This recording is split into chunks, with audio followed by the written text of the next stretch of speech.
नमस्कार, स्मितांकित मल्टी क्रिएशनमध्ये आपले खूप खूप स्वागत. आज मी तुम्हाला दाखवणार आहे पोटॅटो रिंकल्स. पोटॅटो रिंकल्स म्हणजे पोटॅटो स्पायसेस पण तुम्ही म्हणू शकता.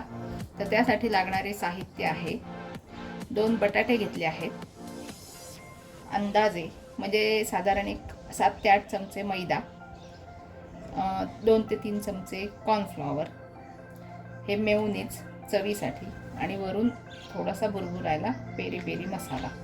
आणि हा रेड चिली सॉस आहे. ह्याच्या ऐवजी तुम्ही टोमॅटो सॉस पण वापरू शकता किंवा आपलं ब्लॅक पेपर म्हणजे काळी मिरीची पावडर ती पण वापरू शकता.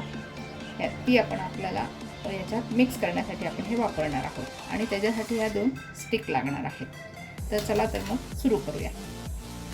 आता हे 2 बटाटे मी सोलून आणि ह्याच्या बारीक चकत्या करून पाण्यामध्ये बुडवून ठेवणार आहे.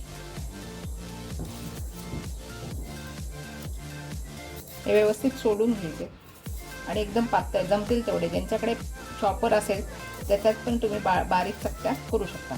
तर मी इथं हाताने बारीक चकत्या करणार आहे. आधी हे आता सोलून घेते. इथे बटाटे सोलून घेतलेले आहेत. आता मी पातळ कट करून घेते.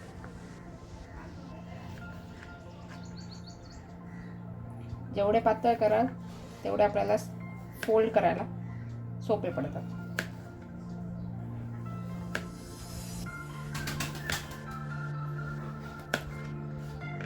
असे पातळ केले की हे आपण असे नंतर फोल्ड करू शकतो. हे फोल्ड करायला होत. आता मी असे सगळ्याच बटाट्याचे काप करून घेते. हे बटाटे करून घेतलेले आणि आता हे आपण पाण्यात ठेवायचे की जेणेकरून ते स्वच्छ धुवून निघतील आणि काळे पण पडणार नाहीत. चला आता आपण पुढची तयारी करू. चला आता आपण मिश्रणाला सुरुवात करू. हा जो मैदा आहे तो मी सगळा घेतलेला आहे. थोडे कॉर्नफ्लॉवर, 2 चमचे. त्याच्यात तुम्ही थोडं डाळीचं पीठ तांदळाचं पीठ पण घालू शकता.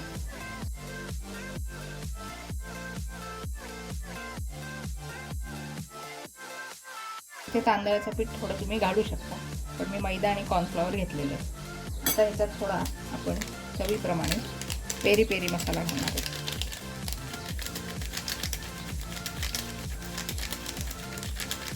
आपण आपल्या अंदाजानुसार किती तिखट वगैरे पाहिजे असेल तेवढा. आणि हा सॉस आहे तर मी टोमॅटो सॉस ऐवजी रेड चिली सॉस टाकते.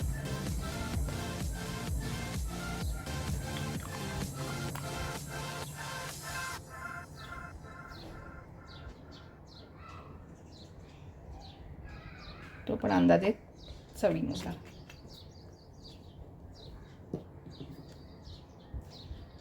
थोडेसे मीठ.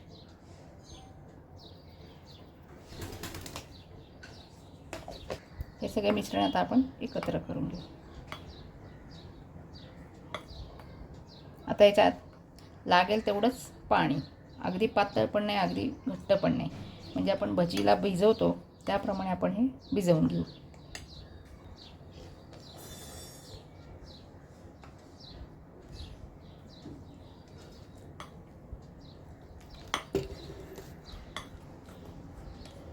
लागेल तसं तसं पाणी घालायचं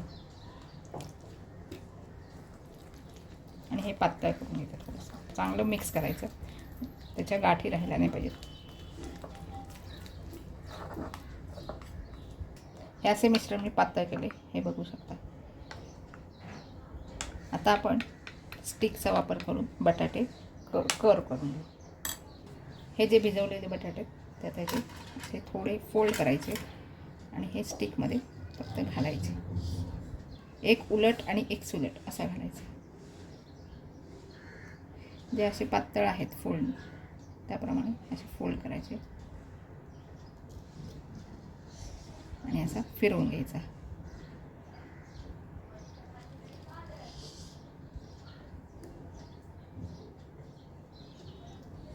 जेवढे पातळ कराल तेवढे ते क्रिस्पी होतात आणि छान लागतात. त्यासाठी तुम्ही नक्की पोटॅटो चॉपर असतो त्याचा नक्की वापर करा. अशा पद्धतीने मी हे दोन्ही लावून घेतलेले आहेत. हे बघू शकता, एक उलट आणि एक सुलट. आता यासाठी हे आपण जे मिश्रण तयार केले हे असं इथे ठेवायचे आणि याच्यात थोडे थोडे लिक्विड हे केलेलं सोडायचं आहे त्याच्यात, जेणेकरून ते पूर्ण भिजलं पाहिजे. बटाटे सगळीकडे ते मिश्रण व्यवस्थित लागलं पाहिजे.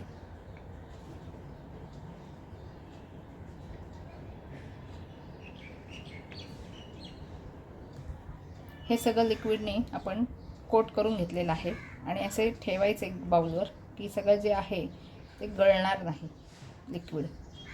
आता आपण हे तळण्यासाठी तेल तापत ठेवूया.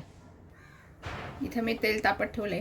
आता हे थोडं अगदी उकळायचं नाही, थोडंफार गरम झालं की आपण हे याच्यात सोडायचं आहे. हळूवारपणे एक एक ते सोडून द्यायचं आणि गॅस मध्यम आचेवर ठेवून ते फ्राय करायचे.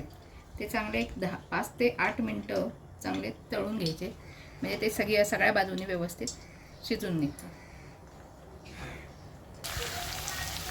हे बघू शकता तुम्ही की आता याला थोडा थोडा रंग यायला लागला आहे, म्हणजे ते फ्राय होत आलेले. साधारण एक अंदाज येतो. बटाटे आणि असेही पातळ चिरल्यामुळे ते लवकर शिजतात. इथे हे तळून तयार आहेत.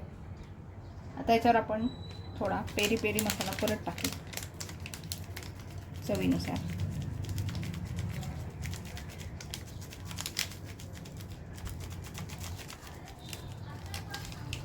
आणि आपण हे जे मेयोनीज आहे ते आपण त्याच्यावर थोडे